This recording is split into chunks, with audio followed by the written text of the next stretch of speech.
weekend, but there's still a lot of things to do.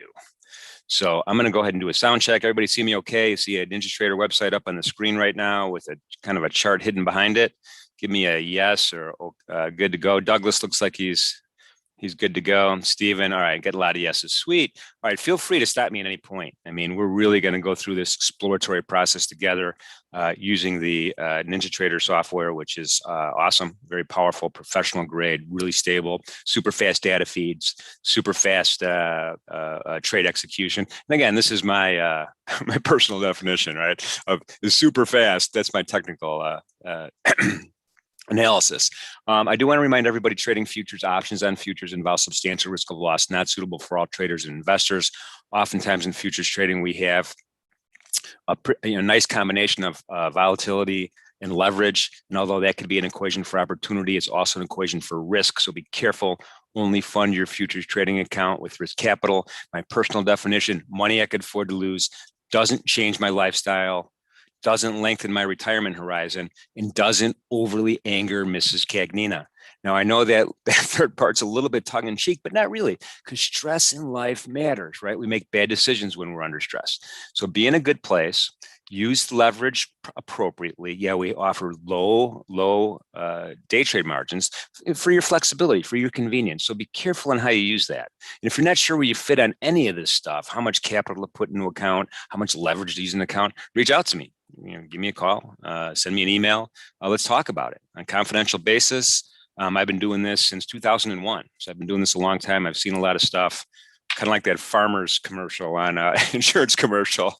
If it's happened, we've seen it.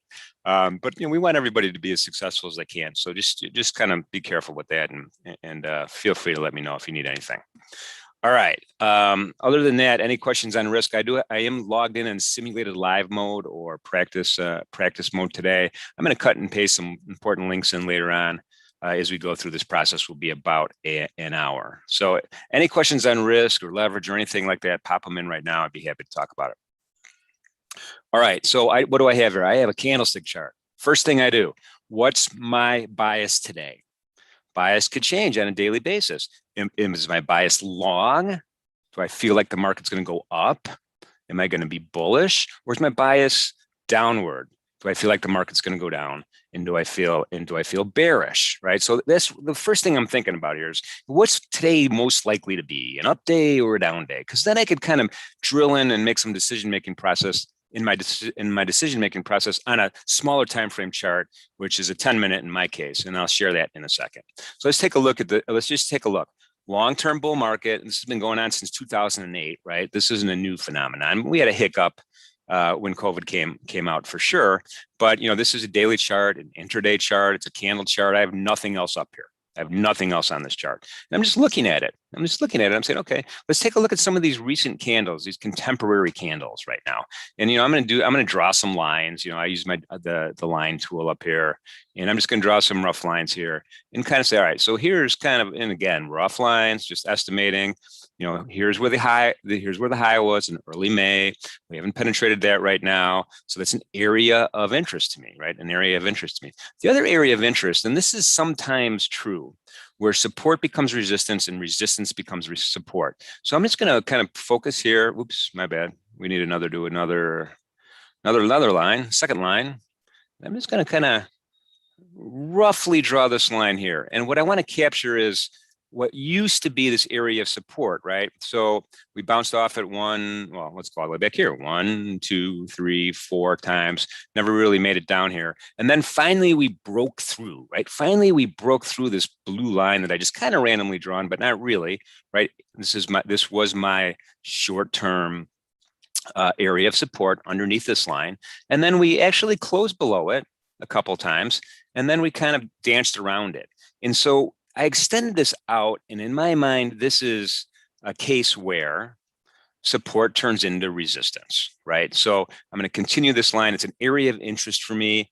It's pretty far away right now. It's not something that's going to really going to trigger a day trade idea, but it's just keeping that in the back of my mind. 40, less than 41.20-ish is something that I really, really want to think about. And, we could draw a Fibonacci line here, high to low. I don't know if that would really help us, but let's do it anyway. I'm just going to go here and just I kind of know what it is in my head just because I've been doing this for so long, but Fibonacci retracement. And I'm just going to go, what I'm going to do is I'm going to go to the approximate high here, and I'm going to drag it down to the approximate low. Okay. And I'm going to kind of look at this fib line from the contemporary high to the recent lows and see if that gives us any clues. And it doesn't, right? It doesn't. We're pretty far north right now.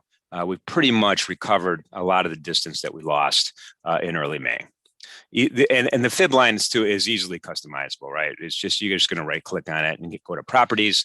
And this is, real kind of a slick, easy way to customize any of your actual drawing tools that you want to put on here. As an example, 23.6 isn't a real number in my mind. It is a real number, but it doesn't help me. 76.4%. I'm going to take that off, hit OK, apply, and it adjusts, right? And we can do colors and extension lines and all of that stuff. Really easy to do. So right now I'm looking at let's go to the real recent candles, right? Real recent candles. We talked about these dojis yesterday, the dragonfly doji and the gravestone doji, and the gravestone doji is in the wrong spot. So it's not really helping us with making a reversal pattern decision. It's not, but the dragonfly did, right? So the dragonfly doji was in the right spot, and it's basically saying, look at all the buyers came in, and the body of the candles is very, very small in relationship to the range that day. And this is a classic dragonfly, I would say. And sure enough, the next few days, we rallied back up. So that was kind of an interesting candle to me. Big green candle, another big green candle. Buyers continue to come in, and then we finally met an area of short-term, what I'm going to call short-term resistance, right? So, and let's go ahead and let's draw a rectangle around that just for fun. We're going to draw a rectangle. And a lot of times support and resistance isn't a number. It's not a specific number, but it's an area, right? Market sticks its head into that area, tests it, spends some time there, and then disappears, doesn't maintain, doesn't continue, doesn't follow through. So this is kind of this is an area of interest to me too. So now we're drilling down, 4,200, another area of interest, and that's only about 16, 17 handles away. So that's not too far. Today we have pretty decent size, a lot of sellers, a big wick on the top of this particular candle so far. So right now, I don't know that if today my bias is overwhelmingly bullish or overwhelmingly bearish right now, which happens a lot. So right now my biases could be kind of neutral. We can go either way. So let's go ahead and minimize this. Any questions on that, type it in. Well, we got a question from Chris. Where did you get your Fibonacci indicator? Does it come with? Yes, it's a NinjaTrader. No, this is the Fibonacci drawing tool is a standard tool, right? And you hit the little pencil right there, and it's on your platform. It's on your platform. So it's not a third party. It's not a special deal. It's right there. Fibonacci retracement. Okay, everybody gets it. Everybody gets the fibs. Probably an Italian guy. I can't take credit for it though, because I'm from Sicily. The Renaissance was in Florence. Anyway, let's go ahead and lower this. All right, here's my workstation the way I have it right now. 10-minute chart. I have what I'm calling the control panel up at the top, which it doesn't look like much, but it's very, very powerful. It has just a whole lot of different sections that will populate with information as you trade. And then there's to generate any type of new window or new tools. The menu bars at the top are pretty good too. And there's a whole bunch of options here. And we'll get into that a little bit as we go forward. Let's take a look though. Let's get to the meat and potatoes of it here. This is literally what I'm showing is a 10-minute E-mini S&P, and I have the classic E-mini S&P up. The bigger one. It's the name's kind of weird, right? Because it's not really. We'll do another fib, Mark. Hang tight. It's not really mini. It's very, very powerful. As a matter of fact, the notional value is $50 times the price. So if you multiply per contract for one contract, so if you multiply 4185, let's say, times 50, that will give you how much S&P you control in one futures contract. And so now you're starting to get the idea what leverage is. So you have to be careful with that. In any event, so the mini isn't really mini, but there's another contract called the micro, which is a mirror market, really. Pricing is the same and the bid-ask spreads are nearly identical. It's 1/10 the size of the contract, so it's a contract for maybe smaller size accounts, and it's a contract for maybe, you know, the micros are a contract for maybe a stepping stone, right? Let's go ahead and go from practice account to live money, to the bigger live money kind of thing. So, and we could talk more about that as we go, but let's take a look at what else I have on my chart. I have order flow volume profile on the left. That's my main shtick. Everybody knows this. This is what I really rely on, because it shows where the volume is at any given price level throughout the trading session. And the trading session started at 5 o'clock last night Chicago time, or 6 o'clock East Coast time, and it went all night. It's a 23-hour session. I just have a simple candle here. There's nothing too fancy about it. And on the bottom, I have an oscillator. Now, any oscillator, any oscillator will do, to be honest with you. I mean, I like the CCI, Commodity Channel Index. Sometimes we use the MACD. It's a very popular thing from MACD. And but the CCI is simple. It helps me out. And what I like to look at is zero line crosses, right? And most oscillators have a zero line cross, where there's positive numbers on top and negative numbers on bottom.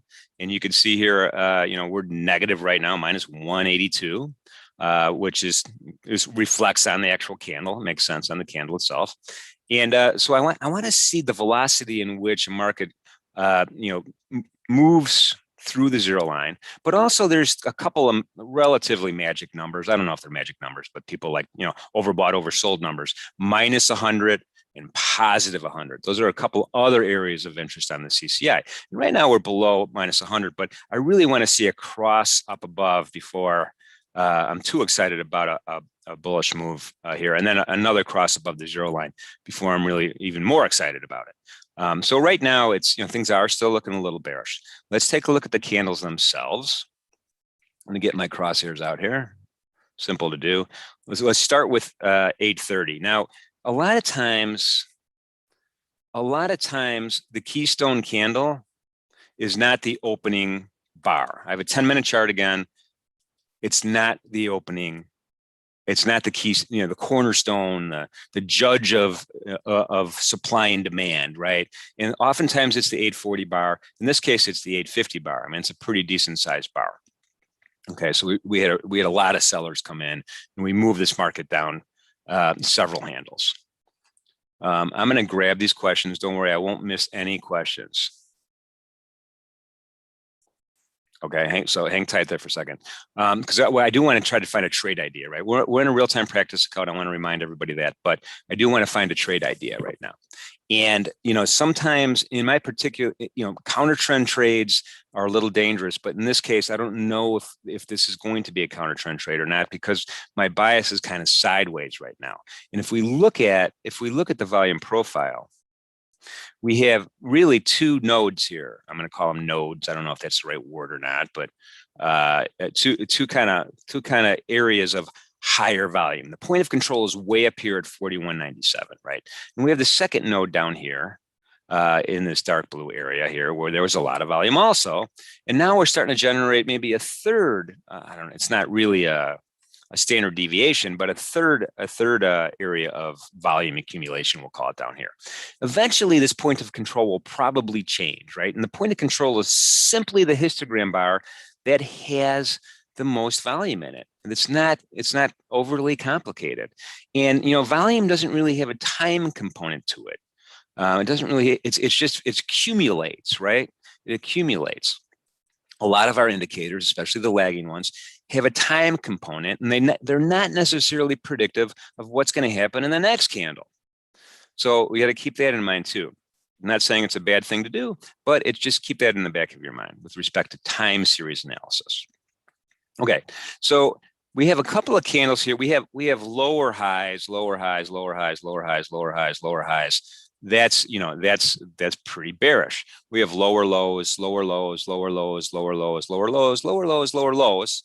That's pretty bearish. Now we have finally had some buyers come in right now, and we have a candle that's kind of slowing down at around 41.85, and the market's thinking about what to do next. So right now, I'd be really, really cautious, right? I'd be really, really cautious on what to do next. And let's see what happens when this next candle is formed. It's 9:15. We got about 4.5 more minutes. I am going to get to the Fibonacci question right now, and I'm going to go ahead and add another fib. I'm going to go to my pencil drawing tool, and I'm just going to go to Fibonacci. And, I'm going to roughly kind of go find the high here, and I'm going to go down to the, the recent low. And the fibs are kind of like support and resistance lines too. They're not perfect.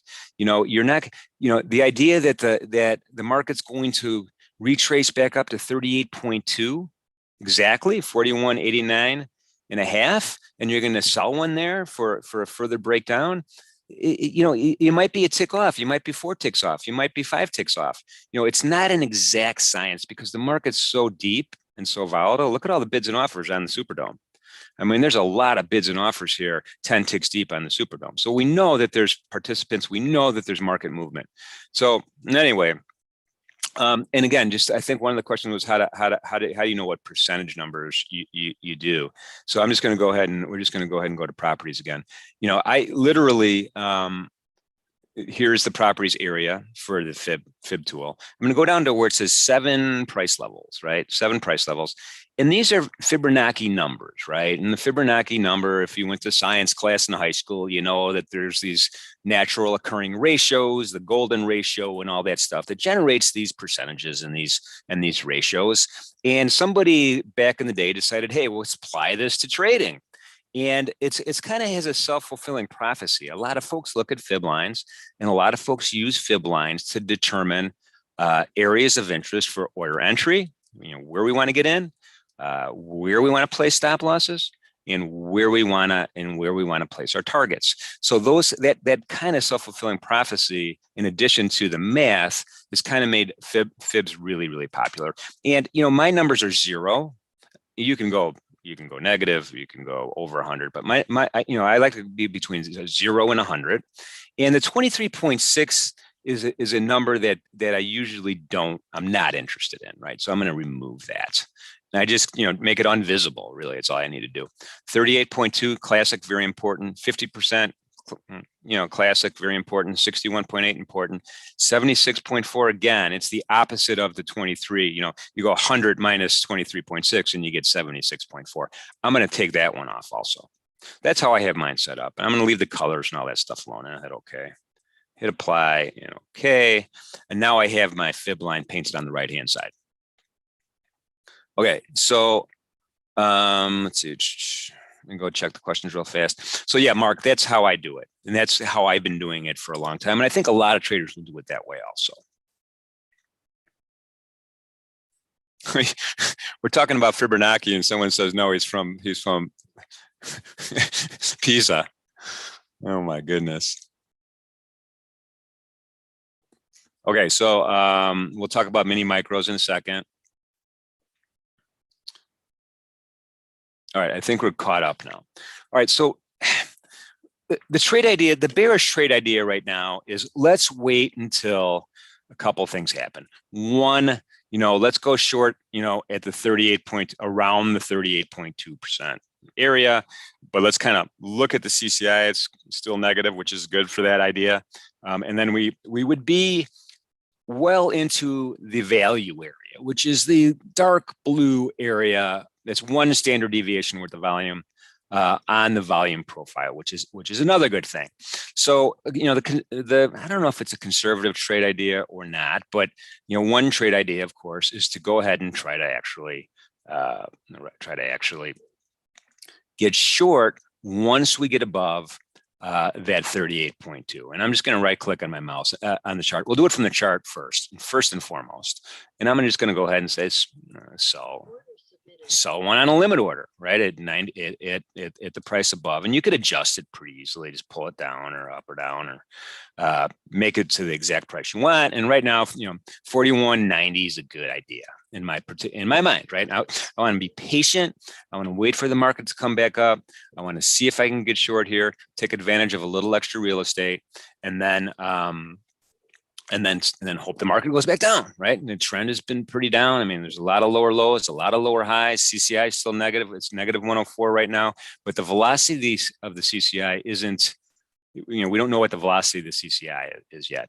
But the CCI quickly goes from minus 100 to to zero and then crosses the zero line, then, our trade idea could be a bad one. And, I make bad trade ideas all the time. No one's going to make perfect trade ideas every day. So this is the bearish trade idea. And we could turn it or flip it around and talk about a bullish trade idea. But I'm not ready to do that yet until more candles kind of give me a better story. Mark, the way I sent that order by just right-clicking and sending, if this were a live account, this would be sent to the exchange as a limit order, and it'll be working at the CME group in their order book at Globex on a first come, first serve basis. So I'll be in line behind whoever was there before me to get a fill at 41.90 and a half.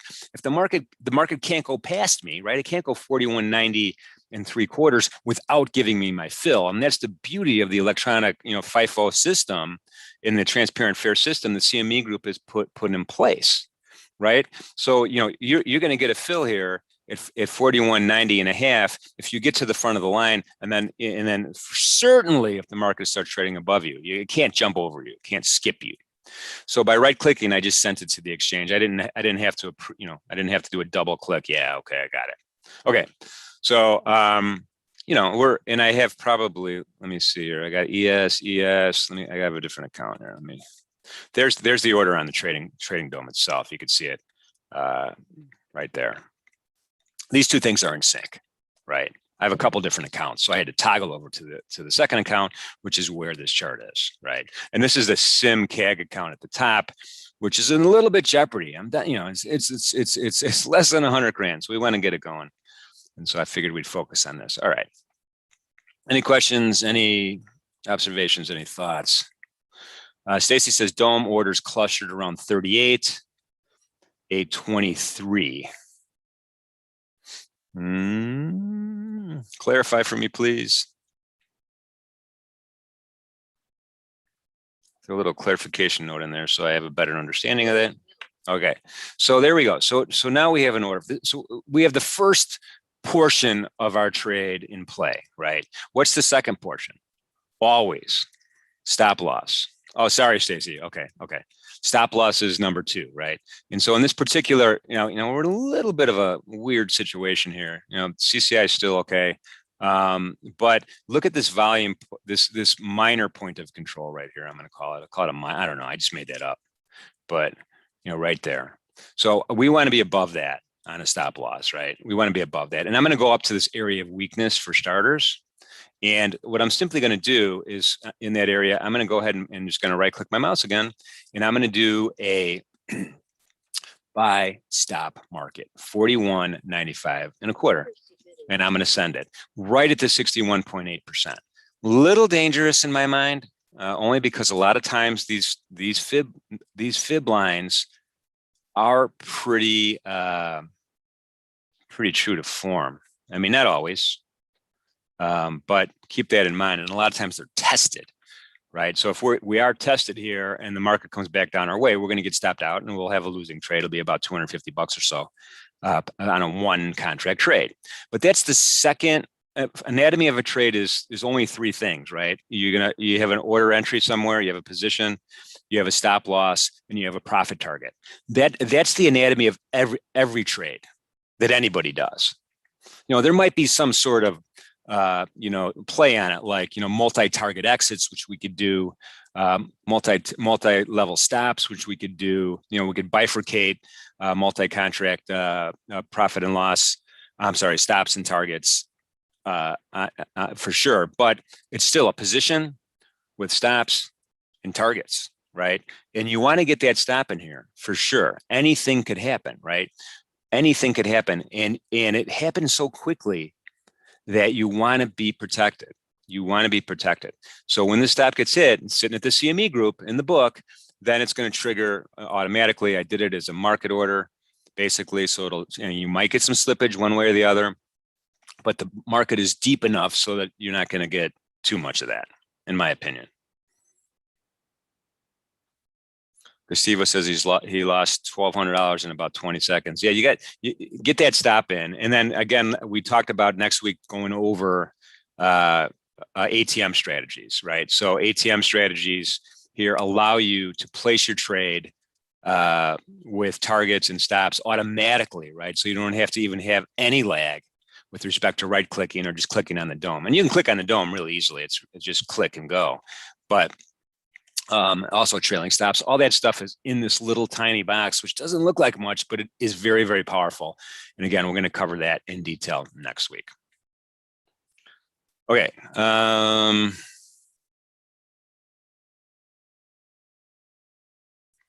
So William asks, so if I was to purchase an E-mini, that I would be paying a 1/10 for this trade. No. All right, let me explain a little better. All right, so let's take a look, just a snapshot right here, right? Let me just change this to dollars. Each tick, William, each price increment for this particular market per contract, I had one contract on, is worth $12.50. So I froze the dome. This is my entry, 41.90.5.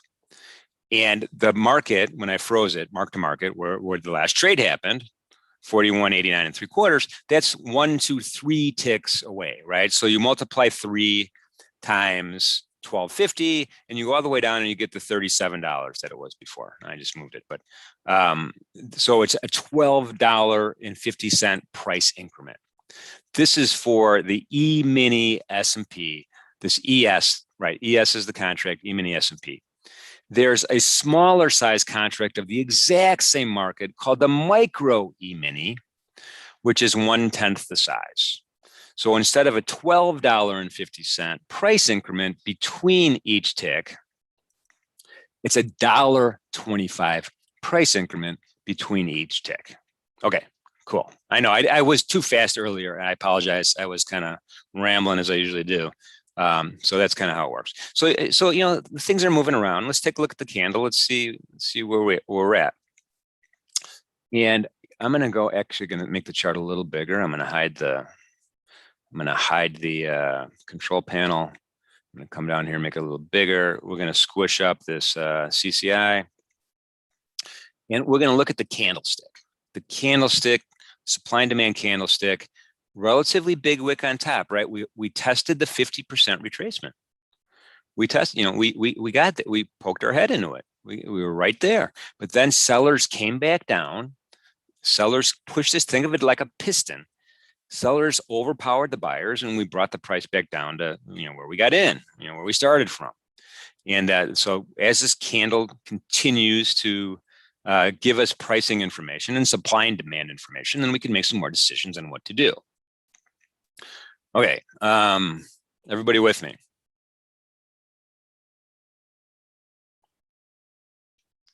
All right, Lenny, the cost per placing, I can send you the rate sheet for these, but it's less than, depending on which market you're trading and depending on which package you want, it's less than the price of a tick, right? Less than the price of a tick. And I mean, as an example, you could, if you buy a lifetime license of NinjaTrader, which I recommend, it's you're going to pay 9 cents for a micro contract for the commission. I mean, it's deep discount commissions. This isn't a high commission program.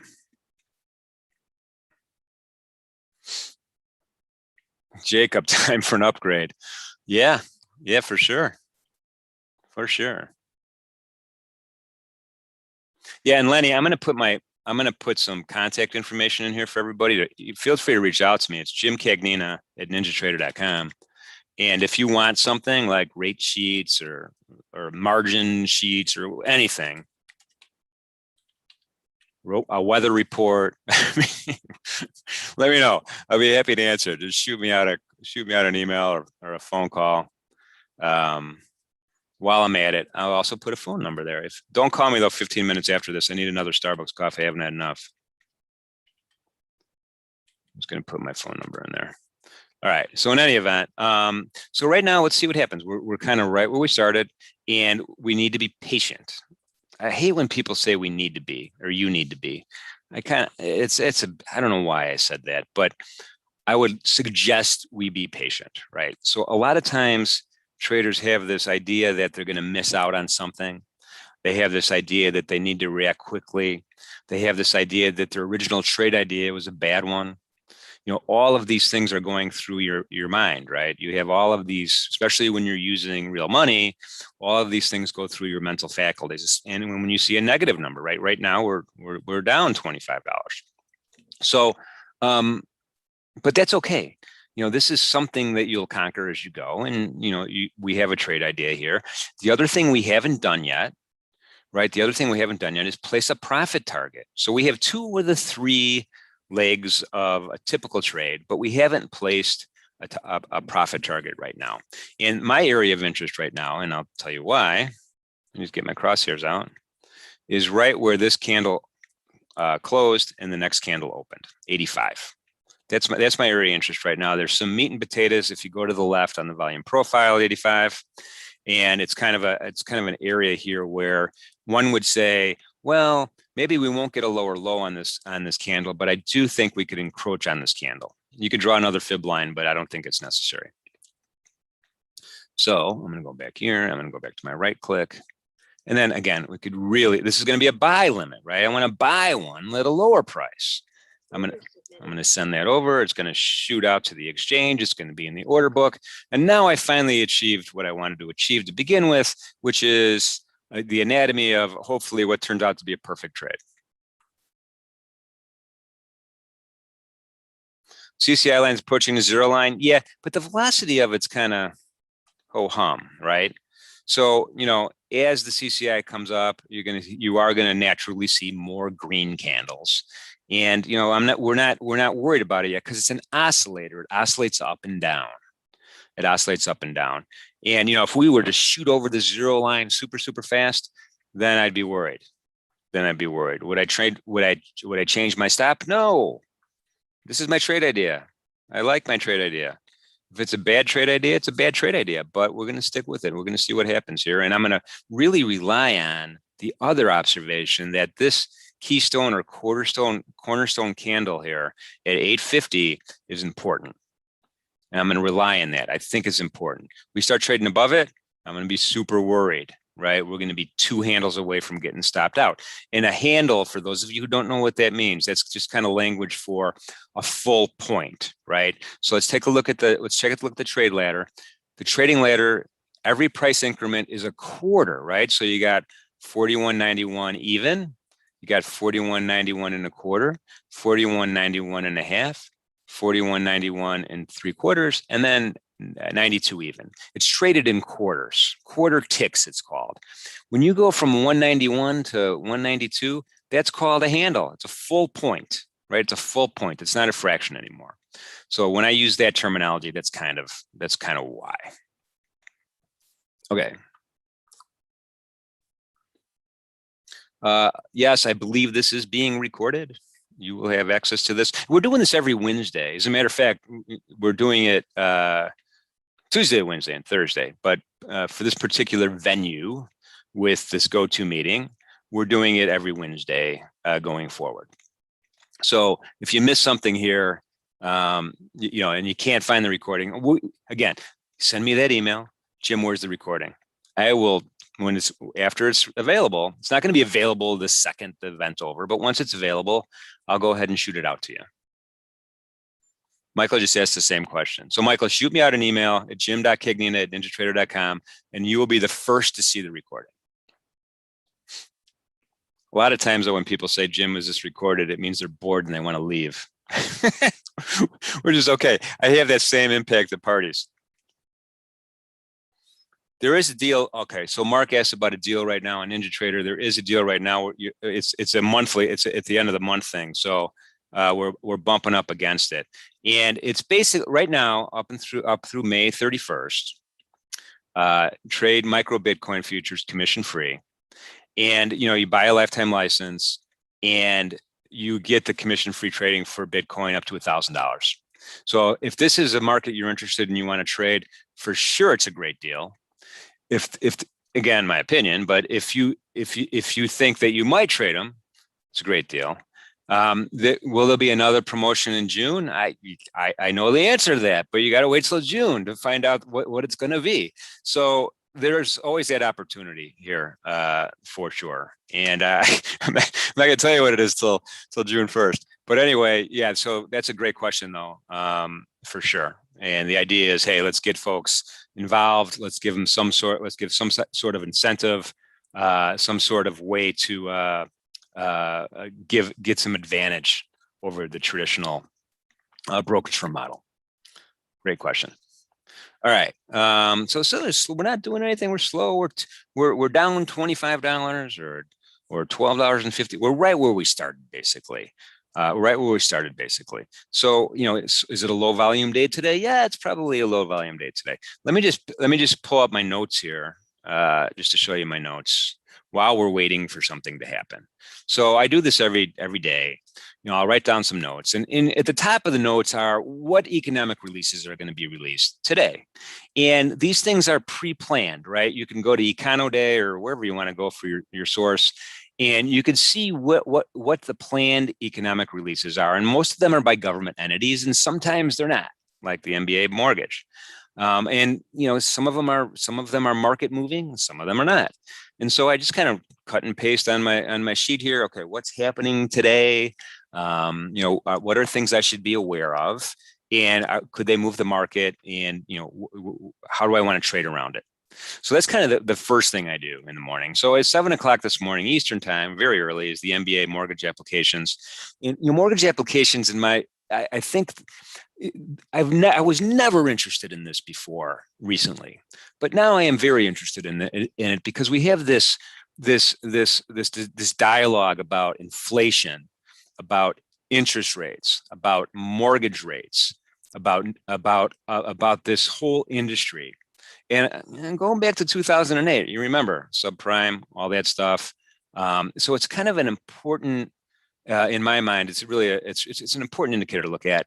Anything housing stats related, and so this is one of them that I think is pretty interesting. And loan application volume from a composite index point of view decreased 4.2% week to week, which is a big number, I think. Right, things are slowing down. Right, the interest rate. I think I read. The average interest rate has increased up to 3.18% for 30-year conventional mortgages, and so that's a thing, right? As interest rates go up, it's going to be harder to borrow, and maybe the housing market will slow down. I don't know. So these kind of stats for me right now are kind of important, especially in light of what the Fed is doing with massive amounts of reverse repos. And I don't want to get into the weeds about what a reverse repo is, but it's really a liquidity facility between the Fed and the banks.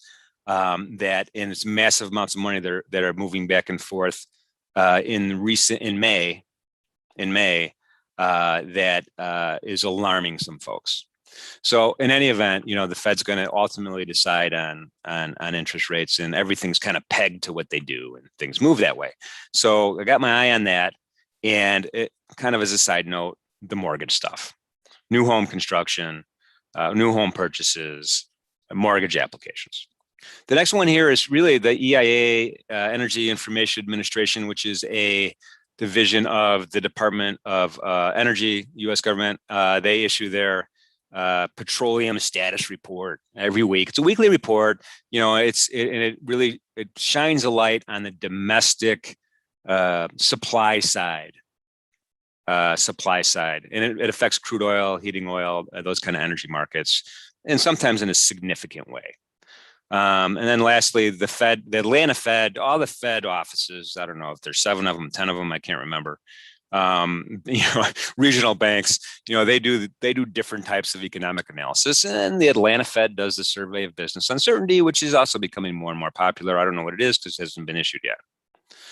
Okay, next thing on my cheat sheet, as we watch paint dry on our trade idea, but that's okay. Patience is a top 3. Top 3 rule is patience. Patience is a top 3 rule. Rogerio, I will do that in a second. Hang tight. Notes. This was from last session. This was from yesterday. So whenever I do something bad, I write a note. Whenever I do something good, I write a note. And I typed it for you guys to see it, but I really write it down in a notepad with a pencil and paper, a pen and paper, so that it really helps me when the writing process helps me kind of remember things, right? So the first thing was position, exit, timing matters, right? You could be totally right on a trade, but you want basically pigs get fat, hogs get slaughtered. Don't be too greedy, because a lot of times things will oscillate against you the other way, and you would have had a winner and you didn't. So that's the basis of that particular note right there. Point of control is very helpful.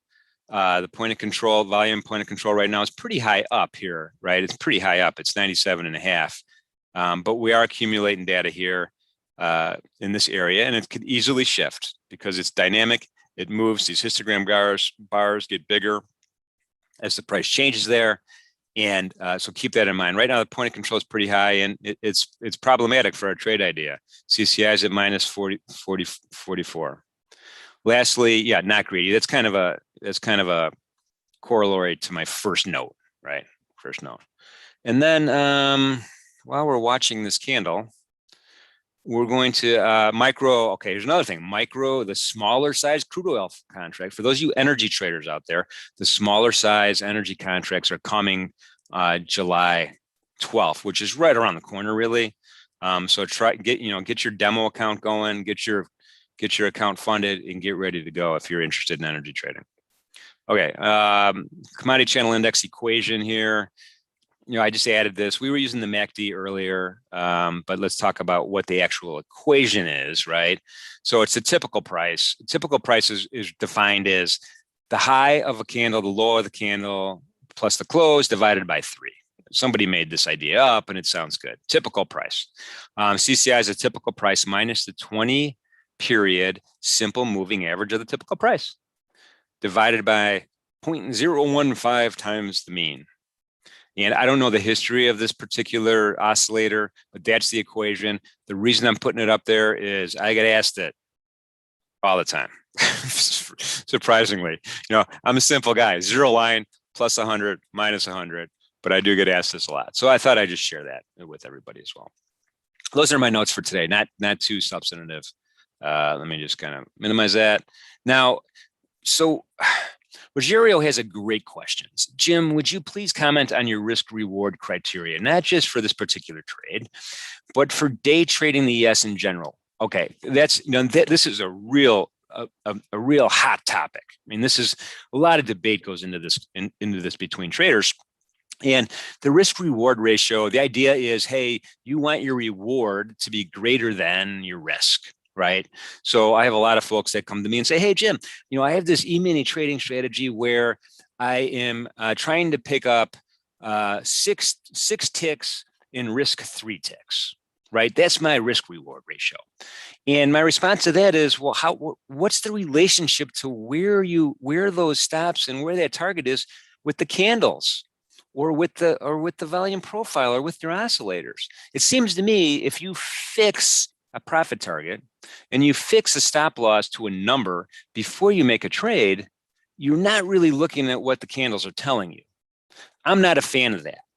I am definitely not a fan of that. So what I want to do is I want to look at the candles. I want to look at the chart to tell me where the stop should go and where the target should go, right? And so when you do the math at the end of the day, hopefully the probability of your trade being successful is good, right? So I look at it a little differently, right? I look at it a little differently. And, our entry, I kind of think we talked about pretty well. I'm going to draw some more lines right now just to kind of confuse the matters a little bit. Let's draw another line here. And I'm going to just really focus on these three contemporary candles. And I'm going to say, in my mind anyway, oops, I'm sorry. I want to get back to my... Oops, what am I doing? Here we go. In my mind, we have a short-term, recent, area of resistance, right? And I just kind of randomly drew a line there, and it's really a rectangle. Remember, I talked about rectangles, but we had 1, 2, 3 different candles try to break through there, and we're unsuccessful. I'd like to see another candle be unsuccessful before I could claim victory here. It's also right above the 50% retracement. So this area here, I'm feeling good about this. And if you really wanted to be conservative on your stop loss, you could move that down to 6 or 8 ticks below the 41.92 area, right? So that'd be more conservative stop loss to put it there to make your risk reward ratio a little different. My stop is a little bit higher up, a little bit more aggressive. So I'm okay with that right now. It's 9:45. It's a low volume day. There's the news hasn't really done anything. By the way, on the news portion, when we talked about economic releases and things that are planned, things that we know ahead of time, Fed meetings, Fed chairman speak, the Fed presidents speaking, PPI, CCI, CPI, GDP, all of these kind of economic releases we know ahead of time. There's other types of news that happen in the marketplace, things that aren't planned, things that just happen, geopolitical, maybe locally, politically, maybe a corporate announcement, bankruptcies, things like that we don't know, right? That just happen, and those move the markets also. So that's, again, best practices. Put your stop in, and have your target in too. It could go your way, right? The surprise news could go your way. In any event, so that's how I look at Ruggiero. That's how I look at this concept of risk reward ratio. I really want to look at the candle, and then what's the probability of my trade idea being a good one, and then I could with the Superdome and the chart trading with NinjaTrader, it's really easy to manage your trades. It's really easy to manage your trades. So I'm not too, it's click, and click. It's really click and click. So anyway, that's what I'm thinking on that. And everyone's different. You might have like a really small risk component to your trade idea with a really large profit target, or something a little less balanced, right? Point of control is now changed to 41.90 according to Jürgen. All right, so my point of control on here is still up here, 97.5. And I have my history. Let me just show you how I have my mine set up. I'm going to go to order flow volume profile. This is kind of how I could add indicators. This is how I could modify them, remove them, or customize them, right? And this is I have 1 tick per level, and you could change this to 2 or something else, and it could change your point of control, right? You could change it to 2. You could change the height. That's the height of the histogram, right? How many ticks is calculating that volume for, right? Change colors and all that stuff. There's a lot of stuff here you could do. I'm not going to spend too much time on it right now. But it's as simple as that. And then hit that apply OK, and you're good to go. Okay, let's just take a snapshot. We're down $50 on 1 contract. Remember, if this was a 2-contract trade, we'd multiply by 2. We'd be down $100. If this was a 3-contract trade, we'd be down $150. And just to kind of get the point across about leverage, literally, it's a $500 day trade margin. You're going to use up $500 of your margin per contract trading this, versus let's take a look at a conventional SPY ETF. Well, it's going to cost you 419. It's going to cost you on ETF. Maybe you'll get 2-to-1 leverage on this. I don't know. Maybe you'd get 2-to-1 leverage on this. But if you're doing the equivalent size ETF trade, you're going to be paying closer to $2,000. And I actually have an example of this, I think, on here. Oh, I took it off. I'll add it next time, and I'll show you an example of the cost efficiencies, the capital efficiency of trading the ES versus an ETF. It's unbelievable. Not to mention the fact that it's going to one exchange, right? It's going to one transparent exchange. You're not routing orders to different exchanges. in dealing with ridiculous bid-ask spreads. My opinion. My opinion.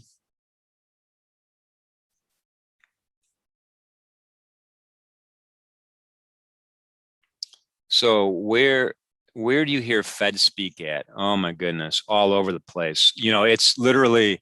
Let me see if I could create a.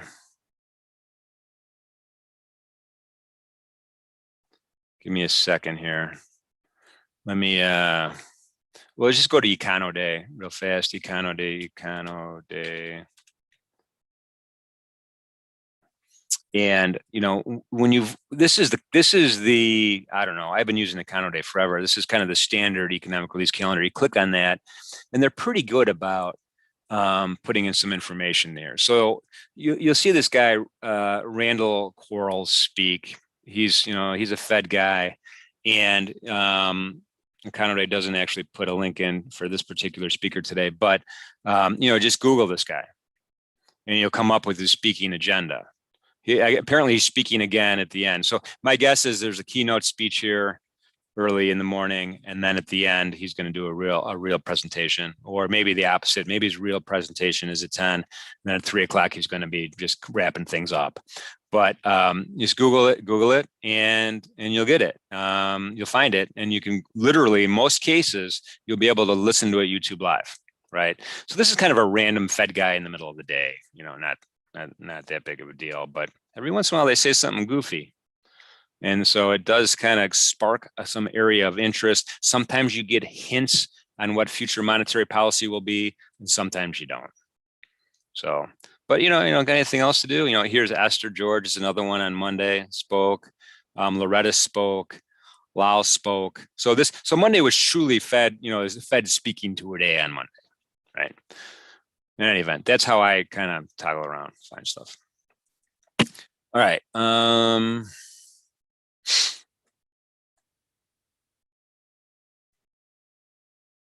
So you Google MBA mortgage applications, and you're going to find their that association's website. And then when you find that association's website, you'll be able to see they have a whole write-up. They have a commentary section on there that talks about it. It's interesting. Let's take a look at our trade idea right now. Okay, so we're holding our own here. This little area that identified up here of support, of resistance is holding on. That's a good thing. We have the fourth candle now representing that. It's 9:52. I'm going to stick around for the 10 o'clock candle. And while we'll see what the 10 o'clock candle brings, and then we could adjust our trade idea if we want, or we could just leave it, right? It's totally up to you. I still feel good about it. So CCI is still negative. I am going to cut and paste a couple of links in here for everybody, just so you know. All right, you want to try the software out for free, 14 days, real-time data. There's the link to follow. Click on that link and you'll get it set up. You're ready to open a live account? Hopefully you are. I'm going to go ahead and put this application in here, the application link as well. So we shout out the application link. And we already did my contact info, so we don't need to do that again, I don't believe. And that's where we're at. So we're right back to where we're at right now. 9:53, 7 more minutes before the next candle comes out.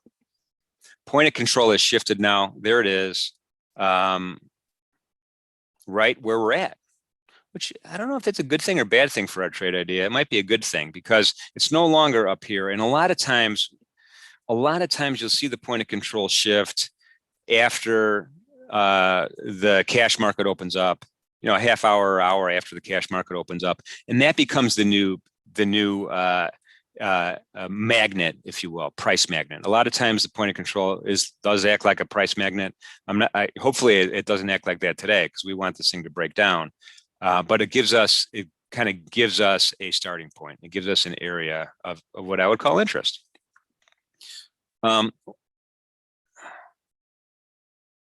You could cancel anytime, Lenny. Lenny, you could, well, my order, so this order here is, you know, we literally, it's red, we're short one contract. So we have a position, right? You can't cancel a position, but you could liquidate a position, right? So you could buy a contract back at any price you want, and then you won't have a position anymore, right? We're -1, we're short. That's one of the advantages of trading futures. Is you could just go, if you want to express your opinion that the market's going to go down, you go ahead and sell a contract. If you want to express your you know, the idea that the market's going to go up, you buy a contract. And as long as you have a position, your P&L is going to change, right? If the market goes your way, it's going to be positive. If the market goes against you, it's going to be negative. And at any given time, you're able to liquidate your position. In this case, I could buy a contract at the market. This is button here on the trading ladder. And so I've bought a contract back and I'll be flat. I'll have no position, right? Or if the market comes down to my target, then I'll be flat. I'll have no position. Or if we get stopped out in this trade, you know, we'll be flat. We'll have no position. So that's how you would, you can't cancel a position, but you could literally liquidate a position, right? And if you wanted to cancel any of these orders that have not been filled yet, in other words, they haven't, you know, they're just still waiting to be filled. You're still waiting to get a trade at these levels. You could easily cancel those also. And you know, there's a close button, there's a cancel button, you just can click on the actual label itself. What I'm going to do though is as we approach this 10 o'clock, we're going to tighten up our trade idea here as we approach this 10 o'clock. This 10 o'clock number. What I'm going to do is I'm going to lower my stop to right above my area here of resistance, and I'm going to move my target back up to the transition between prices below value and the value area on the volume profile. And I'm going to let it go. That's going to be the trade. And I'm going to let it go. That's going to be the trade idea at that point. But I want to see one more candle. I want to see one more bar, one more piece of information maybe. The current candle right here is a lot of buyers coming back in, which isn't really good for our position. But we'll see. Yeah, so the micro, okay, so let's do that now. Let's do that now. So if you want, we could open a new chart, or we could just change the existing chart, right? We could just change the existing chart and pick a micro. And what's going to happen is, let's just pick the same micro, MES. Micros have an M in front of them, right? So when I do that, you'll be like, all right, it's the same chart. Well, because it's the same market. But this is a micro. It's that easy to do in NinjaTrader. I mean, it's that easy to do. Now we're looking at a micro. If you wanted to look at a different market, I don't know, let's pick a different market. Let's go back to micros again. Let's pick the micro NASDAQ. It's going to look a lot different, by the way, because it's a different market. It's a NASDAQ 100. Let's see, MNQ. Here we go. And this is the micro NASDAQ market. Right. So it's really, and you can, same thing with the trading ladder down here on the instrument panel on the lower left. You just click on it and you have the exact same menu. You could change it to any market you want that quickly. Alternatively, what you could do, and I want to go back to the S because I think there's some excitement happening here with my crooked line. You could add a second chart. Right? You're just going to go to new and you just pick another chart, right? And it'll give you, all right, what kind of chart do you want? And then let's see, I want an ES, I want a daily instead of or I want a 30-minute instead of a 10-minute, or I want to add a NASDAQ chart side by side, and you just hit okay, and it's going to add another chart. And it's really that simple. And actually, I'm just going to say do not plat, so we don't see all that clutter. And there we go. Now we have two charts, and depending on how many screens you have or what your real estate is, you could move things around. Really simple. All right. So anyway, back to our trade idea. I was going to end at 9:50 today, but I can't. I just got to see what happens here. We're literally. I don't know. Let's go back to crosshairs. We're literally right there, man, on my crooked line. We're right at that area. And things are slowing down. So let's go 1 more minute. Let's get one more bar here. Any questions I missed? So Mark, so Ninja and Infinity are the same thing. I mean, Ninja and yeah, Transact's the FCM for Infinity side. Ninja, it's one big happy family. So when you say, do I recommend Infinity as a broker? It's the same difference, right? So, doesn't matter. I recommend both, I guess is what I would say. All right, so now we're starting to trade up into a new candle is formed. A new candle is formed, and now we're starting to trade above my line, right? But remember, my line is really a rectangle. My line is really 8 or so ticks above the area there. So let's say 94.25. So we're not quite to there yet.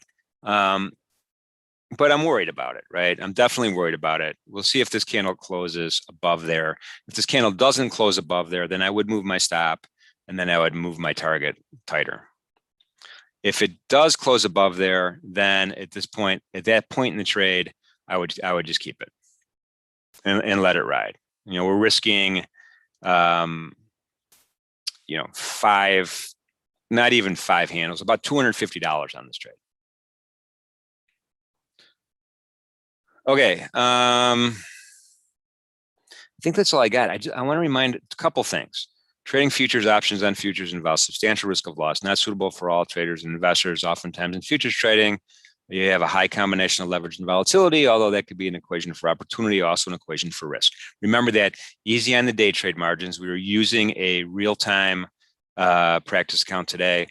And feel free to reach out to me directly at any time whatsoever. Lastly, what I want to leave you with is this. Be safe out there and be good to each other. Take care. Have a great day.